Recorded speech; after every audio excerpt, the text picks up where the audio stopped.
HMPV virus, human metapneumo virus. అసలు ఏంటి ఈ వైరస్? ఈ వైరస్ వ్యాప్తి యొక్క కారణాలు మరియు తీసుకోవలసిన జాగ్రత్తల గురించి ఈరోజు మనం తెలుసుకుందాం. హెచ్ఎంపివి వైరస్ అనేది శ్వాసకోశ సంబంధిత సంక్రమణలు కలిగించే ఒక వైరస్. ఇది ముఖ్యంగా పిల్లలు, వృద్ధులు మరియు రుగ్మతులతో ఉన్న వ్యక్తులకు తీవ్ర సంక్రమణలు కలిగించవచ్చు. ఈ వైరస్ శ్వాసకోశ వ్యవస్థను ప్రభావితం చేస్తుంది. హెచ్ఎంపివి వైరస్ ఎలా వ్యాప్తిస్తుంది అంటే ప్రత్యక్ష సంపర్కం. వైరస్ యొక్క వ్యక్తి దగ్గర నుంచి లేదా తుమ్మినప్పుడు విడుదలయ్యే ద్రవాల ద్వారా ఇతరులకు వ్యాప్తి చెందుతుంది. వాయు ద్వారా సంక్రమణ.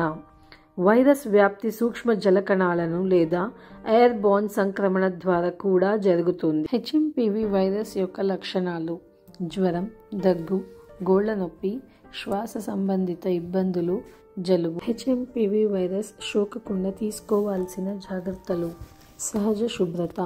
చేతులు తరచుగా శుభ్రం చేయాలి. శుభ్రత ఉత్పత్తులతో చేతుల వేళ్లు, గోళ్లు శుభ్రం చేయాలి. ముఖం కప్పుకోండి. దగ్గు లేదా తుమ్మినప్పుడు ముఖం మరియు నోటిను టిష్యూ లేదా ముక్క చేతితో కప్పుకోండి. ప్రత్యక్ష సంపర్కం నివారించండి. ఒకరికొకరు అనవసరంగా తాకడం, వత్తడం లేదా దగ్గరగా ఉండడం నివారించండి. వైరస్ ప్రభావిత ప్రాంతాలు నివారించండి. వైరస్ వ్యాప్తి ఎక్కువగా ఉన్న చోట్ల ముక్కు, నోటి మాస్కులు ధరించండి. ఆరోగ్య సేవలు తీసుకోండి. హెచ్ఎంపివి సంక్రమణకు గురైన వారికి వైద్య చికిత్స అవసరం కావచ్చు.